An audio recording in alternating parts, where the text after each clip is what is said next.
இந்த நாளிலே நம்மோட ஆண்டவர் தீர்க்கமான வார்த்தைகளை பேசி நமக்கு உணர்த்தியிருக்கிறார். யோசித்து பாருங்கள், நம்ம வார வாரம் வரோம். நான் அதை தான் யோசித்து பார்க்குறேன். வார வாரமும் நாம் ஏற்கனவே பார்த்த வசனங்கள், கேட்ட வசனங்கள், அதுக்குள்ளாகவே இருக்கிற ஒரு ஜீவனை நமக்கு ஆண்டவர் எடுத்து கொடுக்குறார். நான் சொல்கிறது உங்களுக்கு புரியுதா? நாம் இது வரைக்கும் சகோதரர்கள் வந்து சொன்ன வேத வசனங்களெல்லாம் நீங்கள் பார்த்தீங்கன்னா, நம்ம யாரும் புதுசாக அதை பார்க்கல. ஒரு சில பேருக்கு அது புதுசாக இருக்கலாம். வேதத்தை நீங்கள் படிக்காமல் இருக்கிறவர்கள் அல்லது புதிதாய் வந்தவர்களுக்கு கூட இது புதுசாக இருக்கலாம். ஆனால் நம்ம கிட்டத்தட்ட 30 வருஷமாய் சபை கூடி வருகிறோம். இந்த சபை கூடி வருகிறவர்கள் நம்ம அடிக்கடி கேட்ட ஒரு வார்த்தை, சகையை குறித்து கேட்டோம், ஆபேலை குறித்து, காயினை குறித்து கேட்டோம், ஆதாம் ஏவாளை குறித்து கேட்டோம், அந்த கல்லனை குறித்து கேட்டோம். இதெல்லாம் பாருங்கள், இதெல்லாம் நம்ம கேட்ட வசனம்தான். ஆனால் சகோதரர்கள் அந்த வசனத்தை பகிர்ந்து கொள்ளும்போது ஆவியில் ஒரு உயிர்மீட்சி, அந்த ஆவியை அவங்க கொழுந்து விட்டு எரிய செய்கிறார்கள். எத்தனை அதிசயங்களை ஆண்டவர் நமக்கு அது மூலமாய் ஒரு புதிய கருத்து கூட சொல்லலாம், புதிய கருத்தை, புதிய வெளிப்பாட்டை, நம்முடைய வாழ்க்கையில் இருக்கிற அந்த நேச்சுரலை அப்படியே ஆண்டவர் அதை எடுத்து காட்டுகிறதை கவனிக்க முடிகிறது.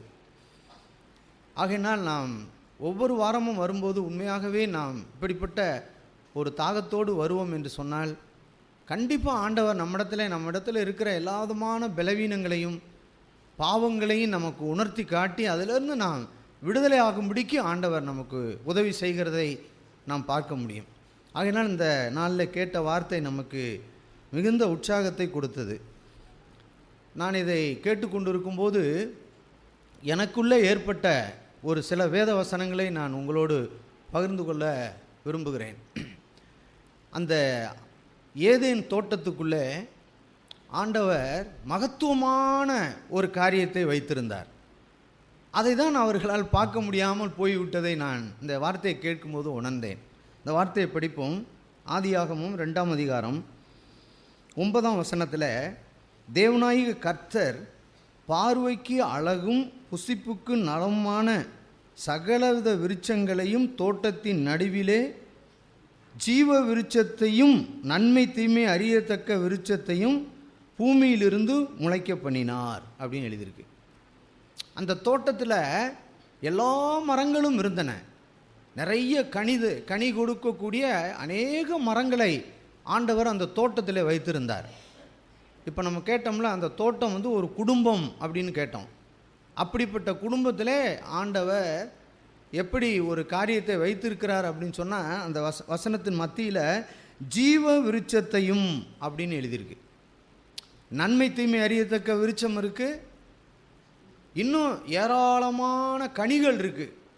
தன்னுடைய அந்த கனிகளெல்லாம் அவர்களுக்கு இன்றைக்கி நம்ம சோறு சாப்பிட்றது போல் ஆகாரத்துக்கு தினம் போய் எவ்வளோ கனிகளை வேணாலும் பறித்து சாப்பிட்டுக்கவும் நிறைய கனிமரங்களை உண்டாக்கியிருக்கிறார். ஜீவ விருட்சத்தின் கனியை உண்டாக்கியிருக்கிறார். அதோடு கூட இந்த நன்மை தீமை அறியத்தக்க ஒரு கனியை உண்டாக்கியிருக்கிறார். இப்போ சாப்பாட்டு கனியெல்லாம் விட்டுருங்க. இப்போ நம்ம இன்னைக்கு கேட்ட இந்த வார்த்தையில் நம்ம தியானிக்க வேண்டிய கனி எது அப்படின்னா, நன்மை தீமை அறியத்தக்க கனி ஒன்று, ஜீவ விருட்சத்தின் கனி. இப்போ இது ரெண்டும் தான் நமக்கு சவாலாய் நமக்கு முன்னே வைக்கப்பட்டிருக்கிறது. நான் வாழ்கிற இந்த உலகத்தில், நம்முடைய குடும்பத்தில், நம்முடைய தனிப்பட்ட வாழ்க்கையில் இது ரெண்டையும் தான் தேவன் சவாலாக வைத்திருக்கிறார். நீ எதை சாப்பிட போகிறாய் அப்படின்னு ஒரு சவாலை வைத்திருக்கிறார். அன்றைக்கு அவர்கள் அந்த ஜீவ விருட்சத்தின் கனியை சாப்பிடுவதற்கு பதிலாக நன்மை தீமை அறியத்தக்க கனியை சாப்பிட்டு தோற்று போனார்கள். அந்த உண்மை எழுதப்பட்டிருக்கிறது. அதுதான் இந்த நாளில் நாம் எல்லாரும் கேட்டோம். ஆனால் ஜீவ விருட்சத்தின் கனி என்று ஒன்றை அங்கே தேவன் வைத்திருக்கிறார். அந்த கனியை அவர்கள் பறித்து சாப்பிட்டிருந்தால் அவர்கள் ஒவ்வொரு நாளும் ஜீவனோடு அவர்கள் வாழ்ந்து ஜீவ விருட்சத்தின் கனியை அவர்கள் புசித்து ஒவ்வொரு நாளும் ஜீவனோடு இருந்திருக்கலாம். அதற்கு பதிலாக அவங்க நன்மை தீமை அறியத்தக்க கனியை சாப்பிட்டதுனால அவர்களுக்குள்ளே மரணம் சம்பவித்தது. அப்படின்னா ஆவிக்குரிய மரணம் சம்பவித்தது. ஏனென்றால் தேவன் என்ன செய்தார் அப்படின்னு பார்த்தீங்கன்னா, நம் சாயலாகவே மனுஷனை உண்டாக்குவோம் அப்படின்னு சொன்னார். நல்லா கவனிச்சு பாருங்க, நம்ம எல்லாரையும் அவர் உண்டாக்கி இருக்கிறாருன்னா அவர் ஒரு மாதிரி நம்மளை ஒரு மாதிரி உண்டாக்கலை. நம்மளை உண்டாக்க அவர் நினைத்த போதே அவர் எடுத்த முடிவு, மனுஷனை என் சாயலாக நான் உண்டாக்குவேன் அப்படின்னு சொல்லி தான் மனுஷனை தேவ சாயலாக உண்டாக்கினார். அப்போ ஒவ்வொரு மனிதனும் தேவ சாயலாக படைக்கப்பட்ட அந்த படைப்பிலே அவர்கள் ஜீவனோடு வாழும்படிக்கு செய்தார். ஆனால் அந்த படைக்கப்பட்ட படைப்பு அந்த வாழ்க்கையை அவர்களுக்குள்ளே அவர்கள் பெற்றுக்கொள்ள அந்த ஜீவ விருட்சத்தின் கனியை புசித்திருந்தார்கள் என்று சொன்னால் காரியமே வேறு மாதிரி போயிருந்திருக்கும். ஆனால் அதற்கு தவறாக அவர்கள் நன்மை தீமை அறியத்தக்க கனியை சாப்பிட்டதுனால அவர்கள் மரித்து போனார்கள். எதிலே? ஆவியிலே அவர்களுக்கு மரணம் நிகழ்ந்து விட்டது. இன்னைக்கு கூட சபையில் இருக்கிற கூட நமக்கு வைத்திருக்கிற சவால், நன்மை தீமை அறியத்தக்க ஒரு கனி ஜீவ விருட்சத்தின் கனி. அந்த ஜீவ விருட்சத்தின் கனி இயேசு கிறிஸ்து. அந்த நன்மை தீமை அறியத்தக்க கனி பிசாசு அப்படின்னு வச்சுங்க. அல்லது பிசாசு என்று சொல்லுவது கூட 100க்கு 25% சொல்லலாம். 75% எதை குறிக்கிறதுனா நம்முடைய மாம்சம். இங்கே இயேசுவை, அந்த ஜீவனை நாம் பெறும்படிக்கு அன்றைக்கு அவர்கள் அதை பெற்றுக்கொள்ளாமல் அந்த தோட்டத்தை விட்டு விரட்டப்பட்டார்கள்.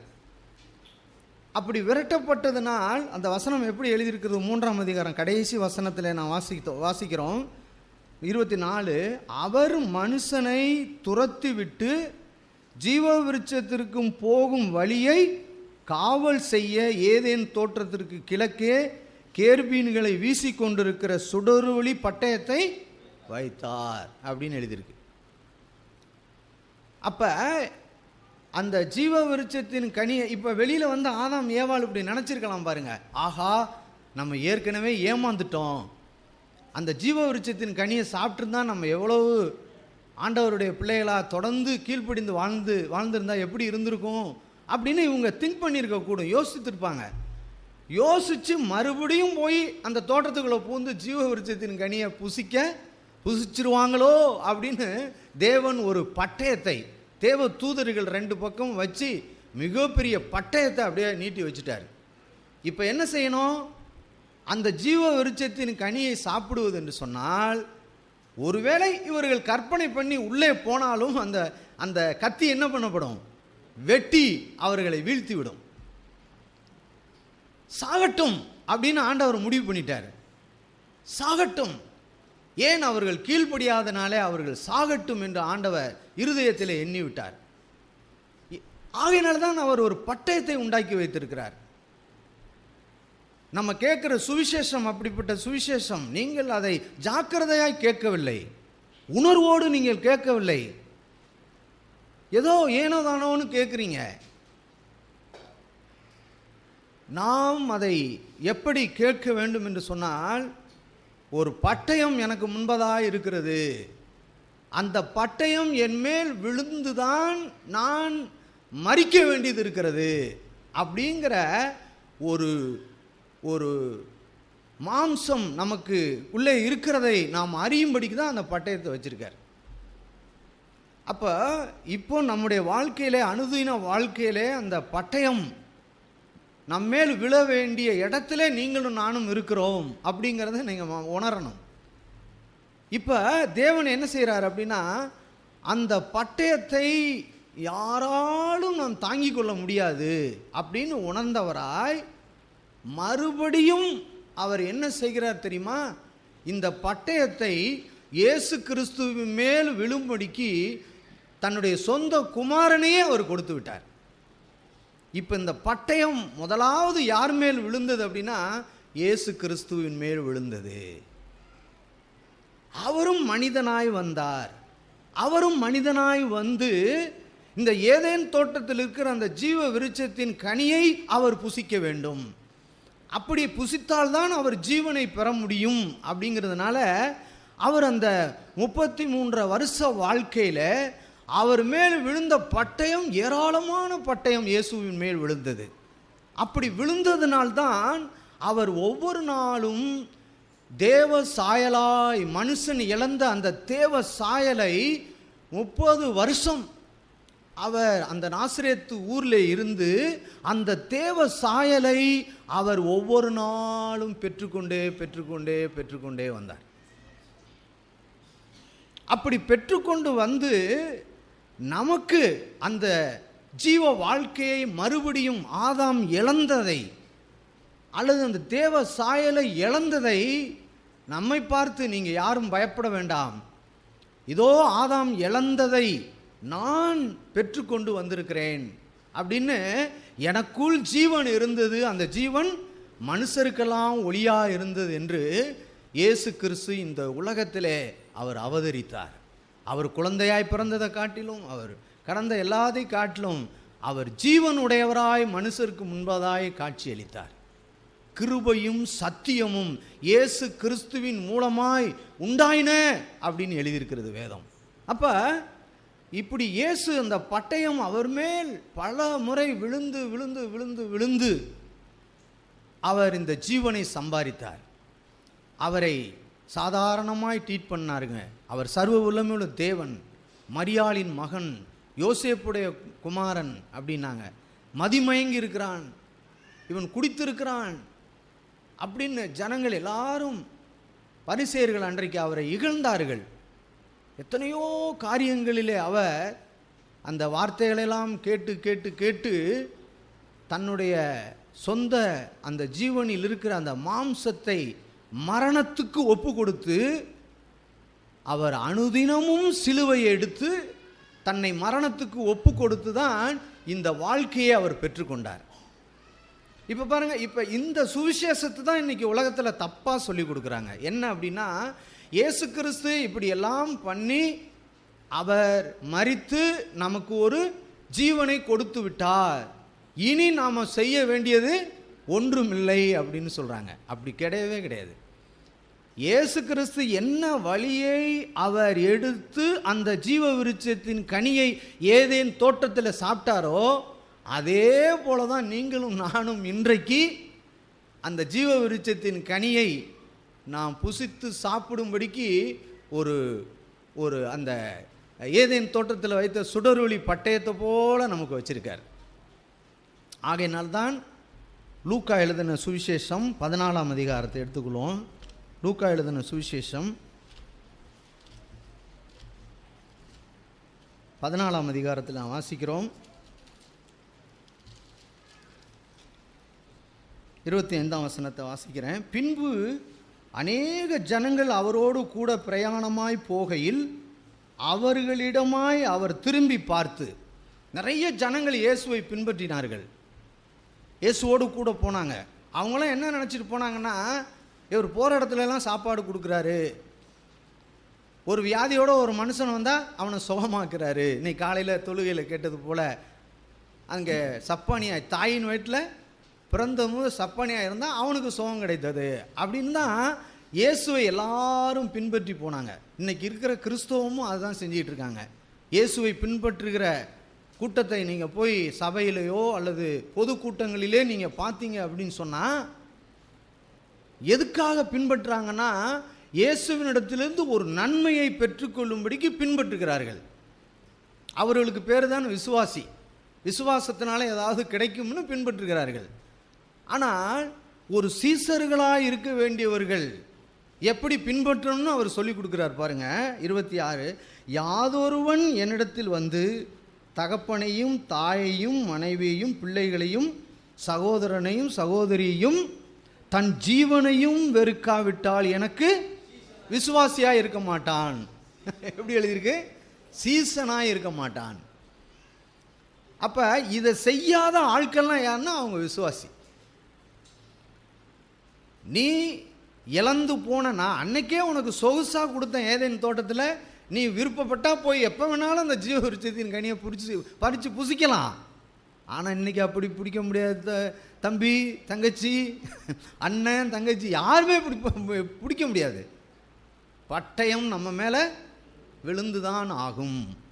பாருங்கள், ப்ராக்டிக்கலாக நீங்கள் பாருங்கள். நம்ம குடும்பத்தில் நடந்த ஒரு நிகழ்ச்சியை சொன்னால் உங்களுக்கு புரியும்னு நினைக்கிறேன். நேற்று முன்தினம் எங்கள் வீட்டில் ஒரு சாப்பாடு செய்கிறதுக்காக ஒரு கறியை வாங்கிட்டு வர சொன்னாங்க. அதை நான் என்ன பண்ணேன்னா, எங்கள் வீட்டுக்கு ஒருத்தர் டக்குன்னு ஒரு விஷயமா வந்தவரை கூப்பிட்டு, வாங்கய்யா அப்படின்னு அவரையும் கூட்டிகிட்டு போய் கடையில் அதை வாங்கி கொடுத்து இதை வீட்டில் கொண்டு போய் கொடுத்துருங்கன்னு சொல்லிவிட்டு அப்படியே நம்ம பிரதருங்க வச்சுருக்க கடை பக்கமாக போனால் கோபியை கூப்பிட்டு உட்கார வச்சு அப்படியே 2 பேரும் ஆவியில் மிதக்க ஆரம்பிச்சிட்டோம். ஆவியில் மிதந்து அது போயிட்டுருக்கு. 12:30 மணிக்கு ஒரு ஃபோன் வருது எனக்கு.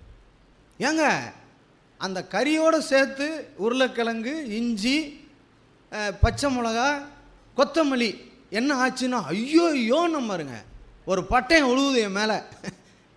அப்படியே உழுந்தோன்னே, ஐயோ எப்படியோ மறந்துட்டேன்ப்பா அப்படின்னு சொல்லிவிட்டு, அதை நான் மறந்துட்டேன் அல்லது நான் வாங்கி கொடுக்கலன்னு ஒத்துக்கொள்கிறதுக்கு பதிலாக, ஏன் நீ 12 மணிக்கே ஃபோன் பண்ணலை, அப்படியே திருப்பி போட்டேன் பாருங்க பிளேட்டை. என்னங்க, நீங்கள் வாங்கிட்டு வரேன்னு தானே சொன்னீங்க, அவர்கிட்ட வாங்கி கொடுப்பீங்கன்னு நினச்சேன், வாங்கிட்டு வருவீங்கன்னு நினச்சேன். நான் அப்புறம் காணாமல் தான் இப்போ ஃபோன் பண்ணுறேன். இல்லை, நீ 12 மணிக்கு ஃபோன் பண்ணியிருந்தா நான் வாங்கிட்டு வந்திருப்பேனே அப்படின்னு பிளேட்டை மாற்றி போட்டு பார்த்தேன். அவங்க போட்டுன்னு ஃபோனை அமுக்கி வச்சுட்டாங்க. சரி, நம்ம பண்ணிவிட்டோம். இந்த பட்டையை நம்ம மேலே விழுந்ததை இதோட நிறுத்திவிட்டேன். இதுக்கு மேலே விழுவாமல் இங்கே நிறுத்தி இப்போ அந்த பதிலை கொடுத்துட்டேன். கொடுத்தோன்னே யோசிச்சு பார்த்தேன், தப்பு நம்ம மேலே. இப்போ முடிவு பண்ணேன், இந்த பொருளெல்லாம் டீயை வேற கொடுத்துட்டாங்க. அந்த நேரத்தில் அந்த டீயை குடித்தேன், பாதி பச்சனத்தை சாப்பிட்டு சுருட்டி வச்சு கொண்டு போய் வண்டிக்குள்ளே வச்சுக்கிட்டு வண்டியை ஸ்டார்ட் பண்ணி வேகமாக ஓடி போய் எல்லாத்தையும் வாங்கிட்டு போகிறேன். நான் சொல்கிறாரு, அங்கே போய் வீட்டில் நீ ஏன் 12 மணிக்கு ஃபோன் பண்ணலன்னு வாயை திறந்தேன்னு வச்சுக்க, காரியமே வேறு மாதிரி ஆயிரும். மூச்சே விடக்கூடாது, மூச்சு கூட விடாத அளவுக்கு நீ அந்த பொருளை கொண்டு போய் கொடுத்துட்டு அமைதியாக இருக்கணும்னாரு. அப்படியே ஆமென் ஆண்டவரே, நான் ஒத்துக்கொள்ளுகிறேன் அப்படின்னு அப்படியே அந்த காரியத்தை நான் செஞ்சேன். அப்போ பாருங்கள், எதுக்கு இதை சொல்ல வரேன்னா, இப்படி தான் தினமும் நம்ம வாழ்க்கையில் ஒரு சம்பவத்தை தேவன் அனுமதிக்கிறார். தேவன் அந்த சூழ்நிலைகளை உருவாக்குறார். நாம் அப்போ எப்படி நடந்துக்கிறோம், நம்ம யார் அப்படின்னா, அந்த நேரங்களில் ஒருவேளை இதெல்லாம் ஒரு சோதிக்கப்படுகிற ஒன்று. நம்ம வாழ்க்கையில் நடக்கிற எல்லாமே சோதிக்கிறது தான், ஒரு சோதனை தான். அந்த சோதனையில் நம்ம வெற்றி பெற முடியும்.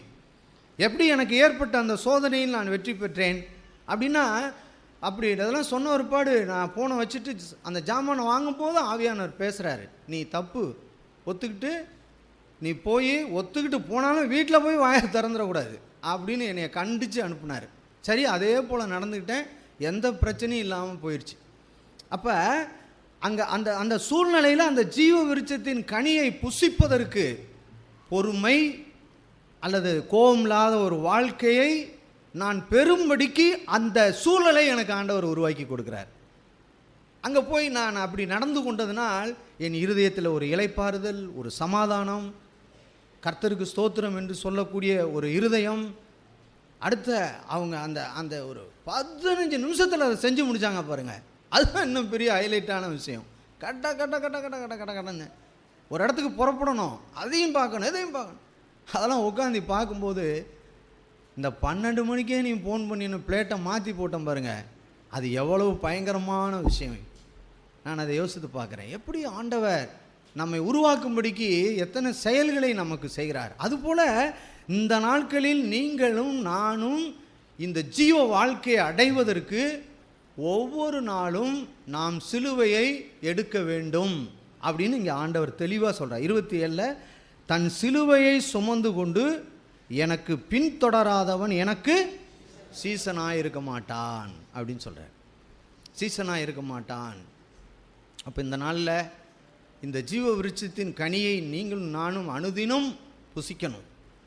ஆனால் அந்த பட்டயம் இயேசுவின் மேல் விழுந்து இயேசுவை வெட்டினது போல நம்மேலும் அந்த பட்டயம் விழுகும். இயேசு அந்த பட்டயம் விழுந்து மரித்த பொழுது அவர் ஆவிக்குரிய மரணம் அடையவில்லை, அவர் ஆவிக்குரிய ஜீவனை பெற்றுக்கொண்டார். அதுபோலவே நீங்களும் நானும் ஆவிக்குரிய மரணம் நமக்கு நேரிடாமல் ஆவிக்குரிய ஒரு ஜீவனை நீங்களும் நானும் பெற்றுக்கொள்ளும்படியாக அனுதின வாழ்க்கையில் விசேஷமாக நாம் கேட்டது போல் குடும்பத்தில் கணவன் மனைவி அப்படிங்கிற ஒரு இதில் தொடங்கி தான் அடுத்து சகோதரர்கள், அடுத்தது ப்ரைவேட் லைஃப், ப்ரைவேட்டில் இருக்கிற சூழ்நிலைகள் மூலமாய் தேவன் தினமும் நம்மை நடத்தி நமக்குள்ளே ஒரு மரணத்தை நிகழ்த்தி அந்த மரணத்தின் மூலமாய் ஒரு ஜீவனை நாம் வாழும்படிக்கு பெரும்படிக்கு தேவன் நம்மை நடத்துகிறார். இதுதான் சத்தியம். இதுதான் நம்ம சபையில் இன்றைக்கும் பேசுவோம், என்றைக்கும் பேசுவோம், என்றைக்கும் மரணத்தை குறித்து பேசுவோம். உங்கள் வீட்டுக்கு நான் வருவேன் என்று சொன்னால் ஒரு சிலுவையை எடுத்துக்கொண்டே வருவேன். அந்த சிலுவையை கொண்டு வந்து உங்கள் மேல் வைப்பேன்.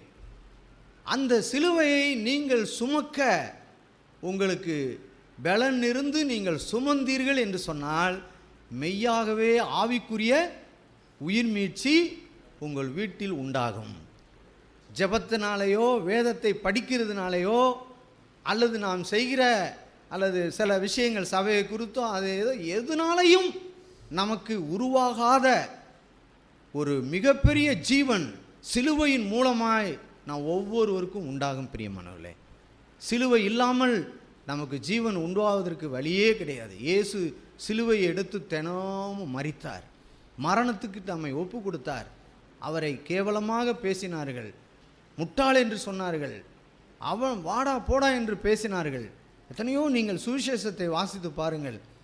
அவர் அத்தனை ஊடாய் அவர் எதற்கும் பதில் சொல்லாமல், கடந்த வாரத்துக்கு முந்தின வாரம் கேட்டது போல அவர் எல்லாரையும் மன்னித்தார்.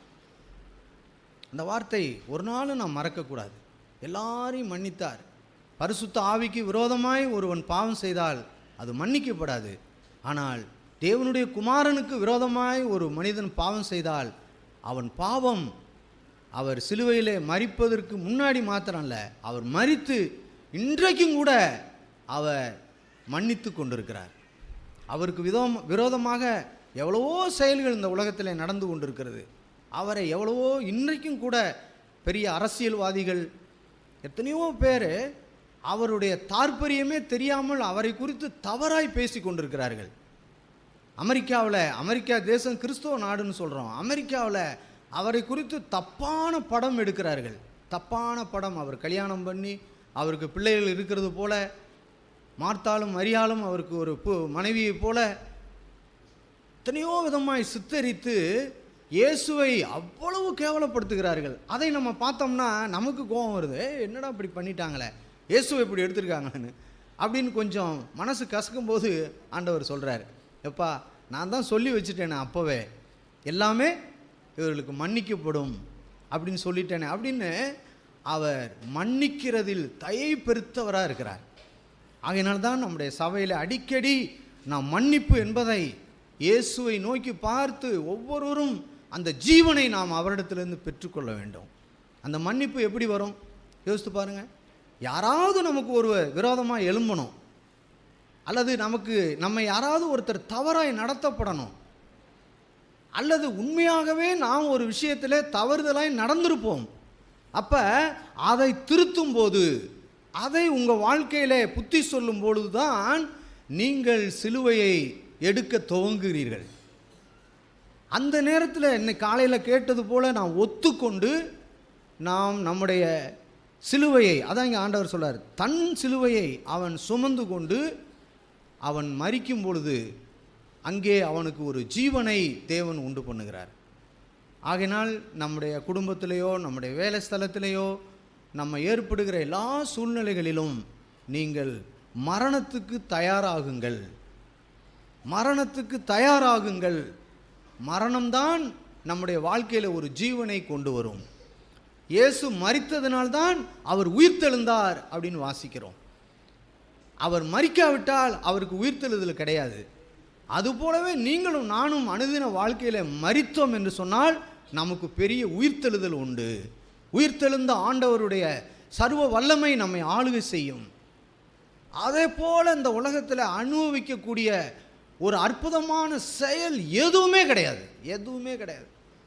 அதை நீங்கள் அனுபவிக்கணும். அநேகர் நீங்கள் அதை அனுபவிக்காமல் இருக்கிறதுனால் நான் பேசுகிறதா உங்களுக்கு ஏதோ ஒரு லட்டை வாங்கிட்டு வந்து இந்த பாருங்கள் இதுதான் லட்டு அப்படின்னு நான் தின்னுக்கிட்டு இருக்கேன், நீங்கள் பார்த்துக்கிட்டு அவர் தான் லட்டை தின்னுக்கிட்டு இருக்கார் அப்படிங்கிற மாதிரி உட்காந்துருக்கீங்க. அந்த லட்டை நீங்கள் சாப்பிடணும், அந்த சாப்பிட்டு அந்த அன்பை நீங்கள் விளங்கி கொள்ளணும். அப்படி நம்ம விளங்கிட்டோம்னா நம்ம குடும்பத்தில் எவ்வளவு சமாதானம், சந்தோஷம், மகிழ்ச்சி, உண்மையான ஆரவாரம். உண்மையாக கணவன் மனைவி ஒரு குடும்பத்தில் எத்தனை பேர் இருந்தாலும் சரி, மாமனார் மாமியார், அடிக்கடி நான் நினப்பேன் இந்த மாமியார் மருமகளை பற்றி தான் எல்லோரும் பேசுகிறாங்க. மாமனார் யாராச்சும் பேசியிருக்காங்களா? நான் சொல்ல புரியுதா உங்களுக்கு?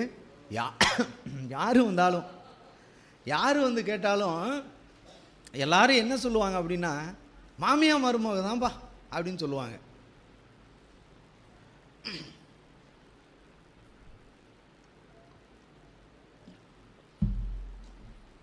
அப்படின்னு சொல்லுவாங்க. ஏன் அப்படின்னா, ஒரு முறை சமீபத்தில் ஒரு குடும்பத்துக்கு ஒரு பிரச்சனைக்காக போயிருந்த பொழுது, முடிக்க போகிறேன், இந்த சம்பவத்தை சொல்லி முடித்தா ஒரு இன்ட்ரெஸ்டிங்காக இருக்கும். அந்த குடும்பத்தில் உள்ள பிரச்சனையை சீர்படுத்தும்படிக்கு நானும் என்னுடைய சகோதரர் 2 பேர் சேர்ந்து போனோம். அப்போ அந்த குடும்பத்தில் இருந்த மாமனார், அந்த மாமனார் சபைக்கே வராதவர், ஏதாவது அந்த குடும்பத்தில் ஒரு ஃபங்க்ஷன்னா அன்றைக்கி சபைக்கு வருவார். அதுபோல் ஒரு ஃபங்க்ஷன் நடந்துச்சு, அவங்களுடைய பிள்ளைக்கு பேர் வைக்கிற ஒரு சம்பவம் நடந்தது, வந்தார். அந்த வந்த அன்னைக்கு ஒரு செய்தியை நான் பேசும்போது அந்த ஒரு செய்தியில் இருந்த ஒரு முக்கியமானதை அவர் மனசில் வச்சுக்கிட்டார். அப்போ நாங்கள் போயிருந்த போது நாங்கள் எதுவுமே பேச உட்காந்துருக்கும் போது அவர் தான் ஃபஸ்ட்டு ஆரம்பித்தார். என்ன சொன்னார்னா, பிரதர் நான் வந்தேன் ஒரு நாள், அன்றைக்கி நீங்கள் என்ன பேசுனீங்க அப்படின்னு சொன்னால், ஒரு குடும்பத்தில் ப்ராப்ளம் வரலாம், பிரச்சனை வரலாம், ஆனால் அந்த பிரச்சனையை உடனே நீங்கள் உங்களால் தீர்க்க முடிஞ்சால் தீர்த்து பாருங்கள், இல்லைன்னா உடனே சபையில் பொறுப்பாக இருக்கிறவங்கள்ட்ட நீங்கள் கொடுங்க, அவங்க அந்த பிரச்சனையை உங்களுக்கு சால்வ் பண்ணி கொடுத்துருவாங்க. எந்த சூழ்நிலையாக இருந்தாலும் அவங்க அந்த விஷயத்தில் உங்களுக்கு உதவி செய்வாங்க அப்படின்னு நீங்கள் பேசுனீங்க பிரதர். இதை கேட்டு நான் உண்மையிலே ஆசீர்வதிக்கப்பட்டேன். அப்போ அவர் சொன்னது என்னென்னா, இந்த மாதிரி அநேகர் இந்த பிரச்சனையை சொல்லாமல் அது முத்தி பயங்கரமாக போன பிற்பாடு தான் அந்த பிரச்சனையை உங்கள்கிட்ட கொண்டு வராங்க. அப்புறம் நம்ம அதில் என்ன பண்ண வேண்டியிருக்கு, அதில் நிறையா நேரத்தை செலவழிக்க வேண்டியிருக்கு, நிறையா காரியங்களை செய்ய வேண்டியிருக்குன்னு அவர் ஒரு அருமையான ஒரு புத்திமதியை சொன்னார். கேட்டு ரொம்ப ஆச்சரியப்பட்டேன். அப்போ தான் எப்பயோ வராரு, எவ்வளோ முக்கியமான பாயிண்டை பிடிச்சிட்டு போயிட்டார் பாருங்கள். அது மாதிரி நீங்கள் யோசிச்சு பாருங்கள், அது மாதிரி பிடிச்சிட்டு போனீங்களா? அப்படி பிடிச்சிட்டு போய் அந்த பிரச்சனை வந்தாலும் அதில் ஒரு மாய்மாலம் இருக்கும். எப்படின்னா, சரியாகவே ஆகிருக்க மாட்டாங்க, ஆனால் நாங்கள் சரியாயிட்டோம் பிரதர் அப்படிமா. ஏன்னா ஏற்கனவே சரியில்லைங்கிற ஒரு காரியத்தை தெரிஞ்சு போன பிற்பாடு, ஐயோ இதே கோணத்தில் நம்மளை பார்த்துட்டா என்ன ஆகும் அப்படின்ட்டு சரியாயிட்டோம் அப்படின்னு சொல்லிடுவீங்க. ஆனால் காரியம் என்ன ஆகிருக்காது, சரியாயிருக்காது. நான் பார்த்துருக்கேன், அதனால தான் சொல்கிறேன். அப்போ உண்மையாகவே நம்ம எல்லாரும் சரியாகணும், நம்ம சரியான ஜீவ வாழ்க்கை வாழணுங்கிறது தான் தேவனுடைய சித்தம். இன்றைக்கும் கூட நான் உங்களுக்கு சொல்கிறேன், உங்களால் தீர்க்க முடியாத எந்த ப்ராப்ளமாக இருந்தாலும் சரி, நீங்கள் சபைக்கு கொண்டு வாங்க. சபையில் கர்த்தர் இருக்கிறார், கர்த்தருடைய வார்த்தை இருக்கிறது. அந்த வார்த்தை உங்களுக்குள் ஊடுருவி போய் உங்கள் வாழ்க்கையில் இருக்கிற எல்லா சீர்கெட்ட தன்மையையும் அது மாற்றி உங்களை ஜீவனுக்கு நேராக வழி நடத்தக்கூடியதாக இருக்கும் அப்படின்னு நான் இயேசுவின் நாமத்தில் உங்களுக்கு சொல்லுகிறேன். பட்டயம் நம்ம மேலே விழுகும், அப்படி விழுந்தால் நீங்கள் அதை தாழ்மையோடு ஏற்றுக்கொண்டால், அந்த கல்லணை போல் அந்த சகைவை போல் நீங்கள் ஏற்றுக்கொண்டால் அது எப்படி இருக்கும் யோசிச்சு பாருங்கள். நம்ம கேட்டது போல் எல்லா பணத்தையும் கொடுத்துட்டா எப்படி இருக்கும்? ஒரு 1000 ரூபா வச்சு தான் 500 ரூபா கொடுத்துட்டு 500 ரூபா வச்சுக்கிட்டா எனக்கு சந்தோஷம். 1000 ரூபாயும் கொடுத்துட்டா எப்படி யோசிச்சு பாருங்கள். அது எவ்வளோ பெரிய மரணம், எவ்வளோ பெரிய அவன் மேலே எப்படிப்பட்ட சிலுவை விழுவுது பாருங்கள். அப்படி விழுந்ததுனால தான் ரட்சிப்பு அவன் வீட்டுக்கு வந்துச்சு. அதே போல தான் இன்றைக்கி அதை நீங்கள் அதை பேசிக்கிட்டு இருக்கும்போது கவனித்து பார்த்தீங்களா? ஓ, இந்த உபதேசம், இந்த வார்த்தை எவ்வளவு காரியம் வித்தியாசமாக இருக்குது ஆண்டவரே. இதை நீங்கள் கேட்கும்போது யாருக்கெல்லாம் செட்ரேட் பண்ணணும், பணம் அப்படின்னா யாருக்கெல்லாம் நம்ம ஒருவேளை 50 ரூபா, 100 ரூபா, 200 ரூபா, 500 ரூபா, 1000 எத்தனையோ காசை வாங்கினதை திருப்பி கொடுக்காம இருப்போம். மறந்துருப்பாங்க, அவங்க மறந்துருப்பாங்க, அவங்களுக்கு ஒன்றும் தெரியாது அப்படின்னு கூட நம்ம இருப்போம். அப்படின்னு கூட இருப்போம். உங்களோட ஆண்டவர் பேசுகிறாரு, இல்லை நீ இந்த நாளையில் இந்த நேரத்தில் இவங்களுக்கு எவ்வளோ கொடுக்க வேண்டியது இருக்குது, இப்படிலாம் நீ கொடுக்காமல் இருக்க அப்படின்னு ஆண்டவர் நம்மிடத்தில் உணர்த்துவார். கேட்டுட்டு இருக்கும்போதே உங்களுக்கு நிறைய பேருக்கு உணர்த்திருப்பார். அதை நீங்கள் என்ன பண்ணணும்னா, இவர் சொன்னது மாதிரி நான் கொடுப்பேன்னு தான் சொன்னார். அப்போ கொடுக்கல அவர். என்னிடத்துல இருக்கிறத பாதி ஏழைகளுக்கு கொடுக்குறேன், மற்றவர்களுக்கு நாளத்தனையாக திருப்பி கொடுக்குறேன்னு தான் சொன்னார். கொடுக்கவே இல்லை. ஆனால் அந்த வீட்டுக்கு என்ன வந்துட்டு, அதே போல் தான் இப்போ கொடுக்குறேன், நான் இதை கொடுத்துருவேன், அவங்க மறந்துட்டாலும் ஞாபகம் பண்ணி கொடுப்பேன். எப்படி ஞாபகப்படுத்தி கொடுப்பேன், இந்த நேரத்தில் உங்கள்கிட்ட வாங்கினோம் பிரதர், இப்படி வாங்கினோம், மறந்துட்டேங்கிற வார்த்தையை நீங்கள் சொல்லுங்கள். நீங்கள் அவங்க மறந்துட்டாங்கன்னு நம்ம நினைக்கிறோம்.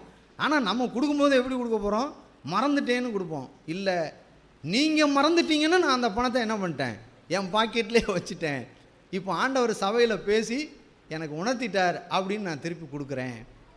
ஏடா எப்படி அற்புதமான ஒரு வாழ்க்கையை பாருங்கள். எதை இழந்தாலும் பரவாயில்ல, நாம் ஜீவனை பெறணும். நம்மக்கிட்ட இருக்கிற காசு பணங்கிறது அது அனுத்தியமானது. அது நமக்கு ஒரு பிரயோஜனத்தையும் நமக்கு தரவே தராது. பார்க்குறதுக்கு பகட்டாக இருக்கும், எல்லாம் நல்லா இருக்கிறது போல் இருக்கும், எல்லாம் பண்ணுறது போல் நமக்கு இருக்கும். அது நல்லது தான். அது நமக்கு பணம் இருந்து நம்ம அனுபவிக்கிறத தடையே கிடையாது, அனுபவிக்கலாம். வேதத்தில் அது நமக்கு எழுதப்பட்டிருக்கு இந்த வார்த்தை. ஆகையினால வரப்போகிற நாட்களில் நம்ம தேவனுக்காக நம்ம அர்ப்பணிப்போம். இந்த பண விஷயத்தில் ரொம்ப ரொம்ப ரொம்ப ஜாக்கிரதை எல்லாரும் இருங்க. ஏன் அப்படின்னு சொன்னால், இந்த பண விஷயத்தில் உண்மையாக இருக்கிறவர்களுக்கு மேல் அபிஷேகம் வந்துக்கிட்டே இருக்கும், இறங்கிக்கிட்டே இருக்கும். எங்கே போனீங்கன்னாலும் போகிற இடங்கள் பூரா அபிஷேகம் இறங்கிக்கிட்டே இருக்கும். அப்போ நம்ம இருதயத்தில் ஒரு இளைப்பாறுதல் இருந்துக்கிட்டே இருக்கும். அதை நீங்கள் பார்க்க முடியும். அதுதான் நமக்கு தேவை. ஏனென்றால் மரணம் எப்பொழுது சம்பவிக்கும் என்று யாருக்கும் தெரியாது. இங்கே உட்கார்ந்துருக்கிற கேட்டுக்கொண்டு இருக்கிற நான் முதல் கொண்டு நமக்கு ஒவ்வொருவருக்கும் மரணம் எப்போ சம்பவிக்கும் என்று யாருக்கும் தெரியாது. திடீரென்று சம்பவிக்கலாம், திடீரென்று எதுவும் நடக்கலாம். ஆகையினால்தான் நாம் இப்போவே அதை சீர்தூக்கி பார்த்து சபையில் என்ன காரியத்தை குறித்து ஆண்டவர் பேசுகிறாருன்னு அதை எடுத்துகிட்டு போய் வீட்டில் உக்காந்து அதை சிந்தித்து நினைத்து பார்த்து நாம் மனம் திரும்பும்போது அந்த ஜீவனை நாம் பெற்று